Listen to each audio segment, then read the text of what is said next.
Hello, everyone.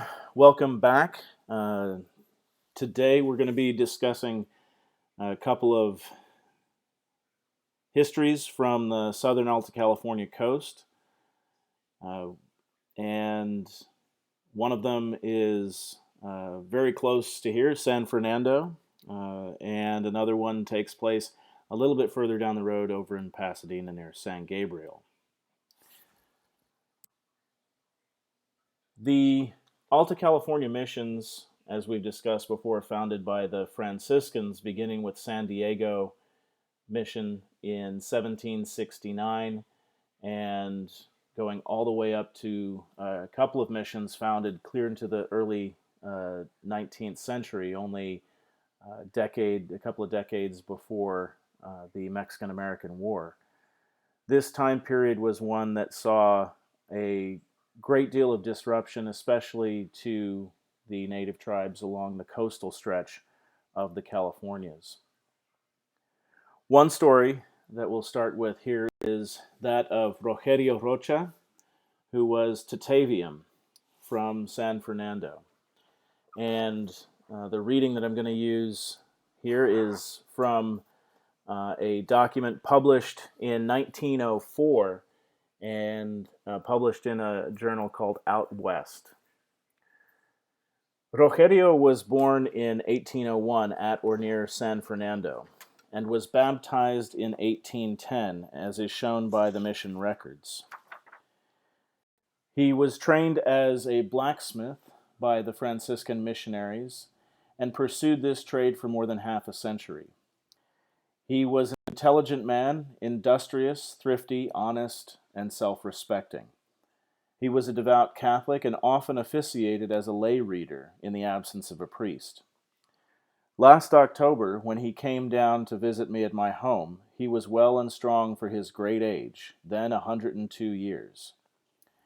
He spoke Spanish beside his native tongue and could conduct church services in Latin, but did not speak English. He took dinner with us and conducted himself with admirable dignity and poise. Rogerio is the mission Indian whose case became historic by his being made the unwilling cornerstone of a theological seminary. This peculiarly bitter commentary on American ethics was much exploited in the Southern California press and in the publications of the Mohonk Conference and of the Indian Rights Association at the time, some 17 years ago. For 60 years or more, Rogerio had lived on a little plot of 10 acres of good moist land near San Fernando. It had always been his. He had improved it after the modest fashion of his people. He had built upon it 2 or 3 frame buildings and 3 tule structures, and a comfortable adobe house. He had planted and brought to bearing many fruit trees. The photographs show for themselves. When the new, quote, Americans came in with their new devices, the little place was still his. For years he paid, as they fell due, the new-fangled American taxes on his property. And in the old grant by which the title of part of the mission properties passed to the DeCellis family, it was distinctly specified, as it is always in these Spanish titles, that the Indians who might be upon the lands should not be disturbed in their tenure. Eviction was impossible under those old laws. But Rogerio had made the great mistake of having a fine spring of water on his place. In California, such a spring is worth money, if not morals. When the California boom came on, water acquired a standard market value of $1,000 per miner's inch. Town lots were staked out everywhere in Southern California and sold at fabulous figures. There was a strong attempt to boom San Fernando. The country all round about was staked off in town lots, and a big brick block, which could today probably be rented very cheap, was built. But the special attraction of San Fernando above other California boom towns was to be a theological seminary. And here there's a footnote in the document. I remember the case very well. I was then city editor of the Los Angeles Times and reasonably current with the passing show. The 2 men involved were among the solid citizens. I have no doubt that neither of them for a moment dreamed that the centuried land rights of a mere Indian were even to be thought of in comparison with a modern American community, and a school for divines thrown in. Incidentally, also many hundred lots at the wild prices of the boom. One of the few comeuppances I have ever known in the long dishonesty of our dealing with the first owners of the soil was in this case. The theological school died a borning, and San Fernando, though in one of the most beautiful and most desirable valleys in the world, has today not so many people as it had when an ancient Indian was evicted from his immemorial home to make room for a town which was hoped to be the center of a school to teach young men to preach Christ. Nor is property there worth half what it was then, that is, in the market.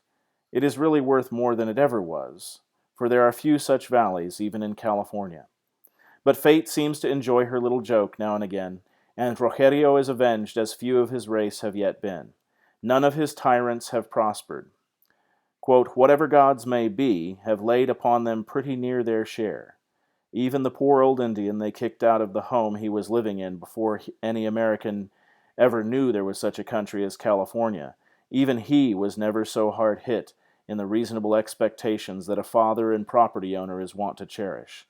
Only, perhaps, God gave him more ability to feel what he lost. This is from Charles Loomis. About 1875, the DeCellis holdings in the ex-mission San Fernando were sold by E.F. DeCellis, son and administrator, to G.K. Porter and ex-state senator Charles Maclay. He was in the state senate in 1872. The lands were sold for $125,000, according to his affidavit. Eugelio DeCellis' attorney, Anson Brunson, who was later judge of the Superior Court of Los Angeles County, received $3,750 from Maclay for betraying his client in the deal. That is, Maclay was ready to pay $125,000 and offered to give Brunson half of what he could get the ranch for below that sum. Brunson told DeCellis, his client, that he could get $115,000. DeCellis had made up his mind not to take less than $120,000. They split the difference and made the price $117,500. This jockeyed the client out of $7,500 and gave his lawyer $3,750 for his assistance in the deal. The case went up to the Supreme Court of California, which found the case a fraud and prohibited Brunson from receiving Maclay's $3,700 bribe. As it has been said, the Mexican title under which DeCellis held his lands at San Fernando contained the usual clause, customary for centuries in Spanish America under Spanish rule, and continued by Mexico after its independence, that any Indians living upon the land should not be disturbed in their tenure. In the conveyance from DeCellis to Porter and Maclay, this clause was omitted. DeCellis Jr., administrator of his father's estate, objected to the omission, but he was assured by his attorneys, Brunson and General Cobb, that this land occupied by Rogerio did not belong to the estate, and therefore was not included in the conveyance, under which misrepresentation by his attorneys, DeCellis signed the papers. He was assured by Senator Maclay, according to his affidavit, that the Indians should not be disturbed. But in 1878, Porter and Maclay brought suit to evict Rogerio and obtain judgment by default. The letter of the law was with them. The late George E. Gard, for many years sheriff, and the man selected for the personal safeguard of President McKinley during his visit to Los Angeles, was active sheriff of this county. His affidavit and that of his deputies who executed the eviction, William E. Hamill, now chief of police of Los Angeles, and Martin Aguirre, late warden of the state prison at San Quentin, are of record. Also the affidavits of Don Romulo Pico and of Rogerio. These documents, with an official summary of the case, can be found in the report of Professor C.C. Painter, quote, on the condition of affairs in Indian Territory and in California, Philadelphia, 1888. The affidavit of these two deputy sheriffs who executed the eviction winds up with these manly words. Quote, though forced to do this disagreeable duty, we regarded it as a hard and cruel thing to take these old people from their home and throw them into the street, unprotected in the midst of the winter season.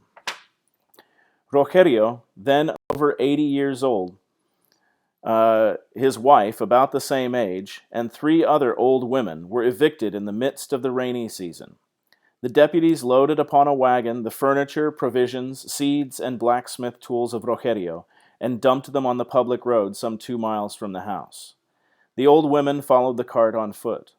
Rogerio, acting under the advice of an attorney, refused to leave and told the officers to do their duty. They picked him up and put him in the cart without resistance and set him down beside the goods. A 4 days' rain came upon the evicted Indians. Rogerio started at once to Los Angeles to plead for help from such friends as he knew. The old women sat by their little household goods in the rain. The flour and sugar and other perishable goods were destroyed by the storm. Soaked and shivering, the old women sat there. Rogerio's old wife contracted pneumonia and died shortly after being removed to an old building at the mission of San Fernando, which the bishop loaned to the exiles. This eviction was, I think, in 1886. This was when the lands in California were becoming valuable, at the edge of the boom. The spring on Rogerio's land was to furnish water for the town lots, the benefit portion of whose proceeds were to found the theological school.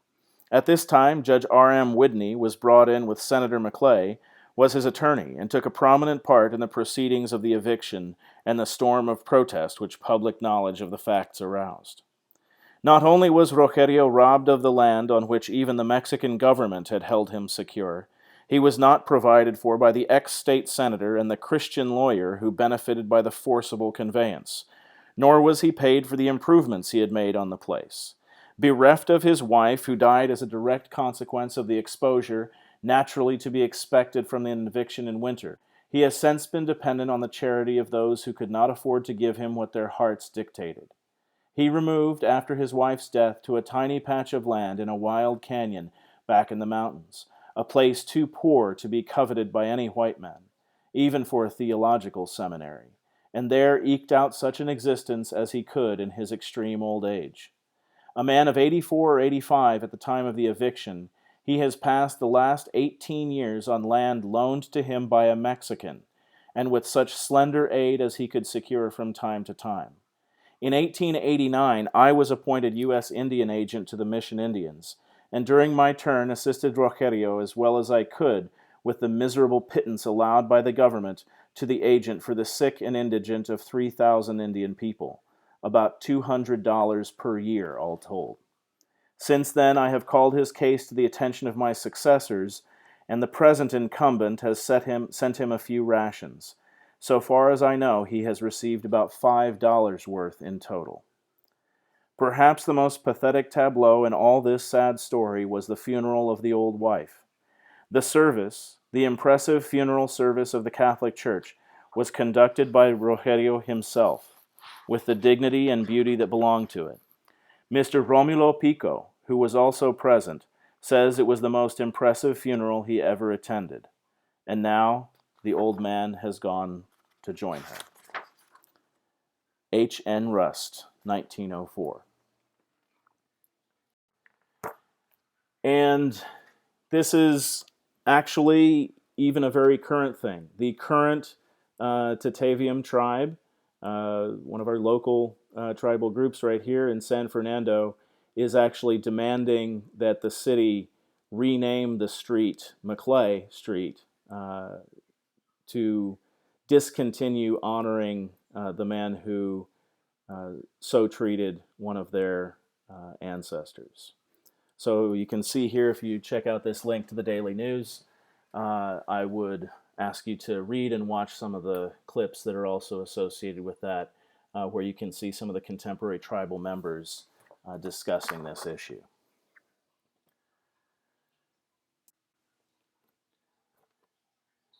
Few details survive about the life of the Gabrieleño medicine woman Toiporina, but she is undoubtedly best remembered for her direct involvement in a planned revolt against Spanish colonial rule in 1785. In 1785, at the young age of 25 years old and pregnant with her first child, Toiporina used her vision, charisma, and determination to challenge the authority of the Spanish settlers. And it was an action that would obviously impact the rest of her life. Born into the Cumivit tribe of Southern California from the area around Mission San Gabriel, Toiporina's tribe became known to the Spanish as the Gabrieleño, Today, their descendants refer to themselves as the Tongva. After Spanish contact in the late 18th century, Franciscan missionaries at the time had founded more than 20 missions from San Diego to Sonoma between 1769 and 1823. These missions encroached on the lands of numerous tribal nations in the area, exploited the labor of their people, and proselytized their conversion to the Roman Catholic faith. From the perspective of the colonists, these missions were intended to act as a chain of defense around the Spanish Empire in the north. It was in this context that Mission San Gabriel was established near the banks of the Rio Hondo, on the southern edge of the San Gabriel Valley in September 1771. The mission remained at its original site for half a decade until May 1775, when it was moved several miles north to its present site, which is located on Tongva land. Historians estimate that in 1770, the Tongva numbered between 5,000 and 6,000, and their territory encompassed about 1,500 square miles of the Los Angeles basin.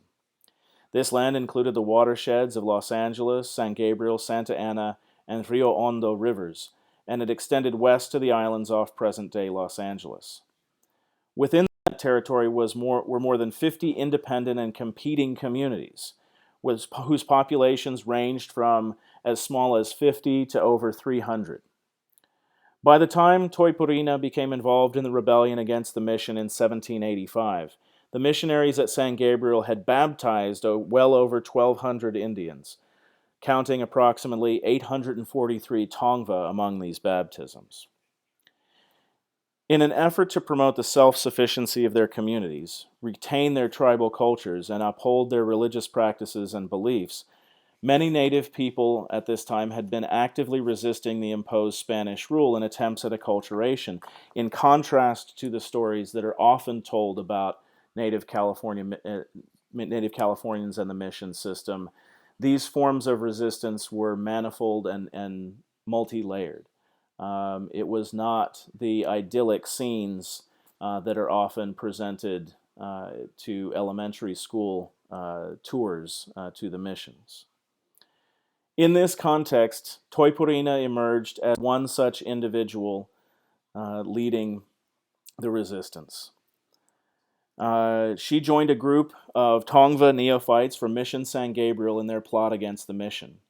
Prominent among the instigators of the rebellion was a discontented neophyte, Nicolas Jose, who not only initiated talk of the plan among other Gabrieleños inside the mission, but rallied key individuals, including Toypurina, a medicine woman, from as many as 8 Indian villages in the surrounding area.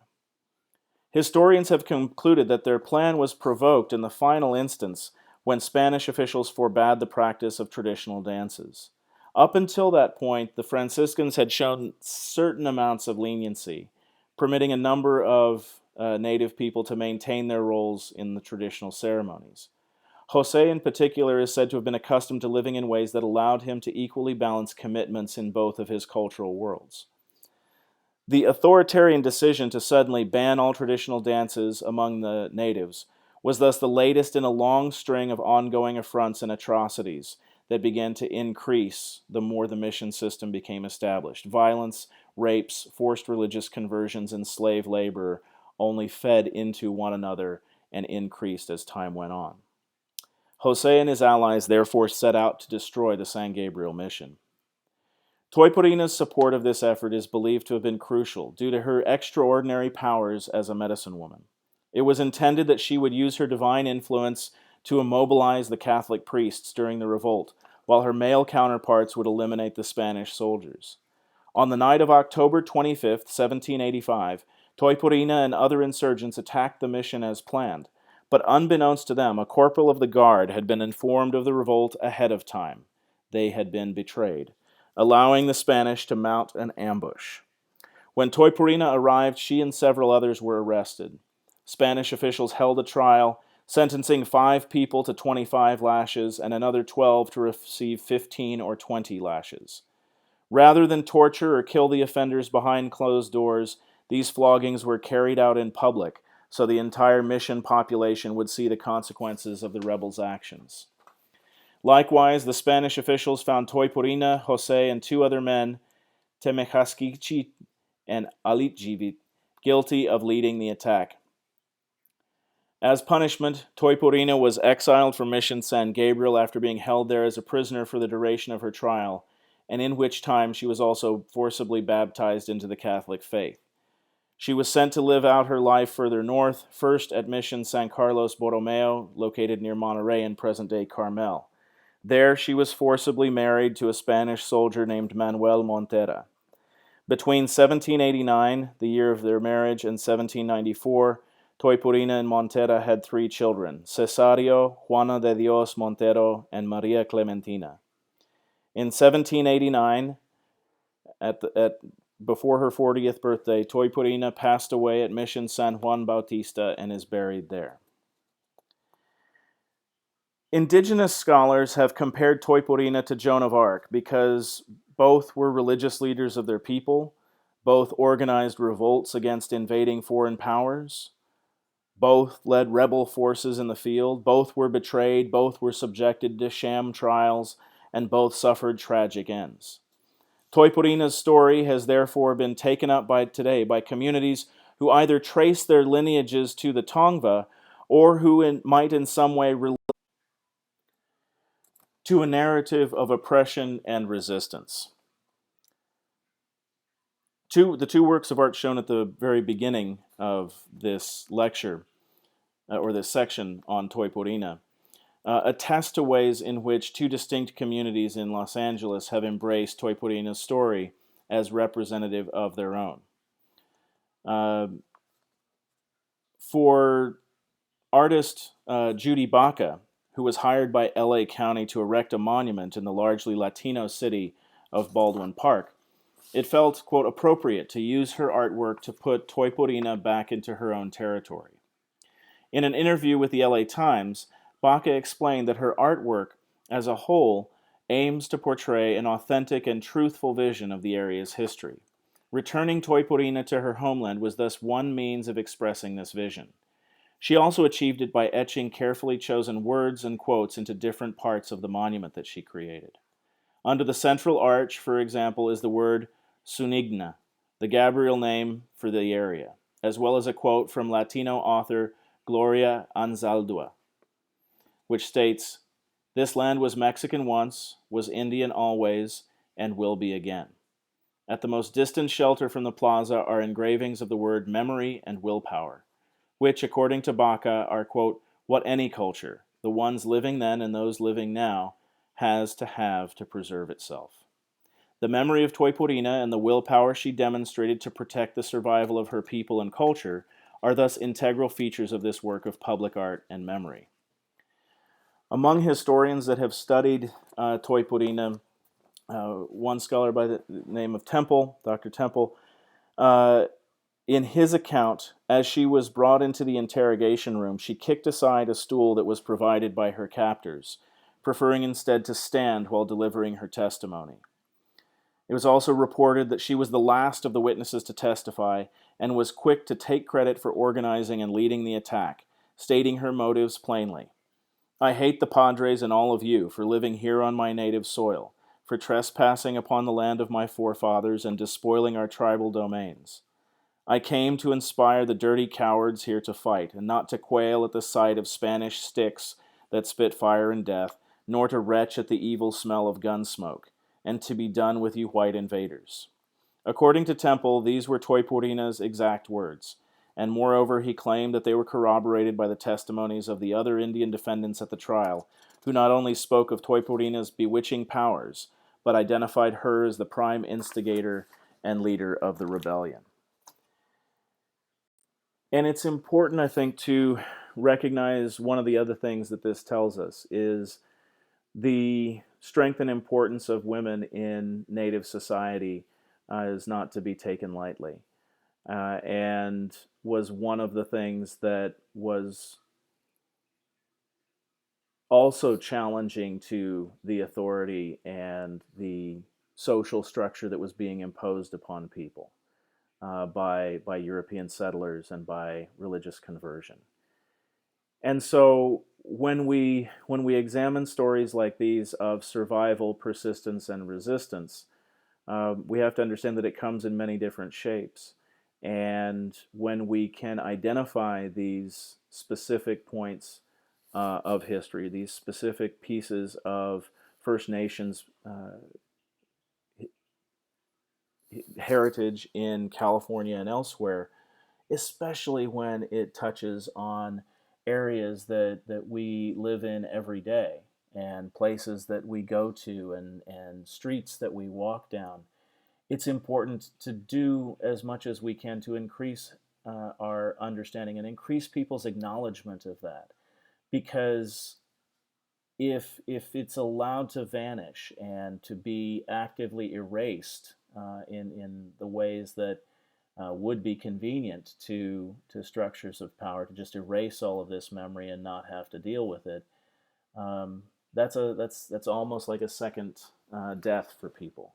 And if we can do more to preserve the memory, not only of their struggle, but of their lives and the value that they put in this landscape, I think it can only be to the good.